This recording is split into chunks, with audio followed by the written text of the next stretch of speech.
बृहस्पतिवार व्रत की महिमा। विस्तृत कथा। ओम श्री गणेशाय नमः। ओम नमो भगवते वासुदेवाय।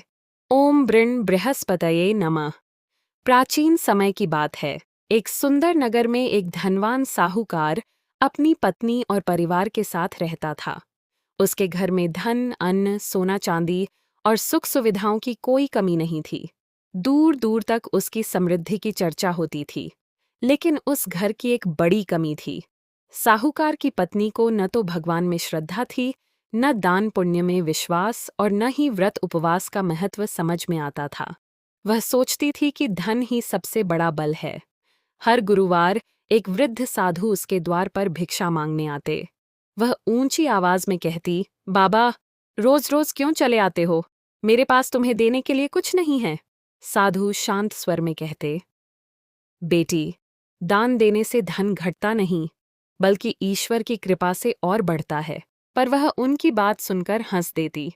ऐसा कई गुरुवार तक चलता रहा। एक दिन साधु ने मुस्कुराकर कहा, बेटी, लगता है तुम अपने धन से बहुत परेशान हो। स्त्री बोली, हाँ, इतना धन है कि उसकी देखभाल करना भी मुश्किल हो गया है।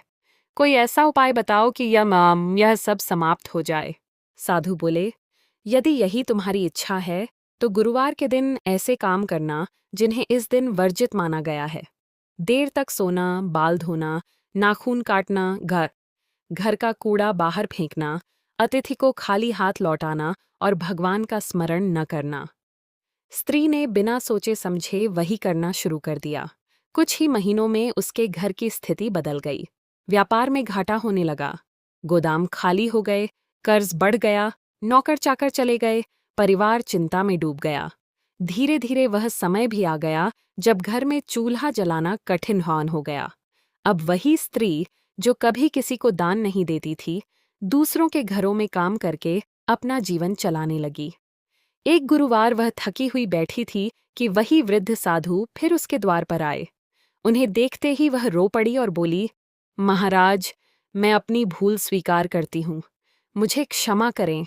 कृपया ऐसा मार्ग बताइए जिससे मेरा परिवार फिर से सुखी हो सके। साधु बोले, बेटी, ईश्वर का द्वार कभी बंद नहीं होता।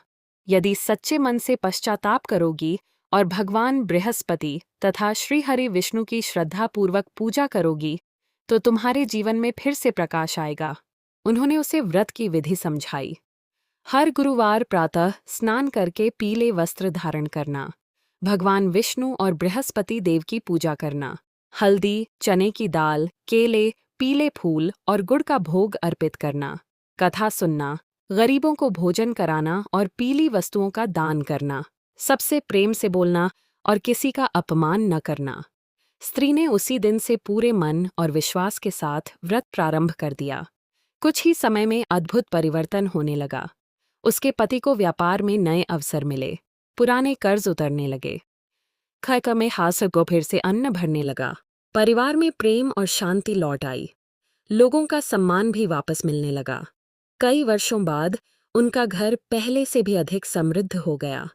एक गुरुवार पूजा के बाद वही वृद्ध साधु फिर आए। इस बार उन्होंने अपना दिव्य स्वरूप प्रकट किया। चारों ओर तेज फैल गया। स्त्री और उसका परिवार समझ गया कि वे स्वयं देवगुरु बृहस्पति थे। सभी ने उनके चरणों में सिर झुका दिया। बृहस्पति देव बोले, जो मनुष्य श्रद्धा, विनम्रता, दान और सत्य के साथ गुरुवार का व्रत करता है, उसके जीवन की बाधाएं दूर होती हैं। उसके घर में सुख, शांति और समृद्धि का वास होता है। लेकिन जो अहंकार करता है और धर्म से दूर हो जाता है, उसका वैभव अधिक समय तक नहीं टिकता। यह कहकर बृहस्पति देव अंतर्ध्यान हो गए। तब से यह मान्यता चली आ रही है कि श्रद्धा और नियम पूर्वक किया गया बृहस्पतिवार का व्रत जीवन में शुभ फल देता है, ज्ञान और विवेक प्रदान करता है तथा परिवार में सुख समृद्धि लाता है। कथा का संदेश: धन से बड़ा धर्म है और अहंकार से बड़ी विनम्रता। दान, सेवा, सदाचार और भगवान पर विश्वास ही जीवन को वास्तव में समृद्ध बनाते हैं। बोलिए देवगुरु बृहस्पति भगवान की जय। श्री हरि विष्णु भगवान की जय।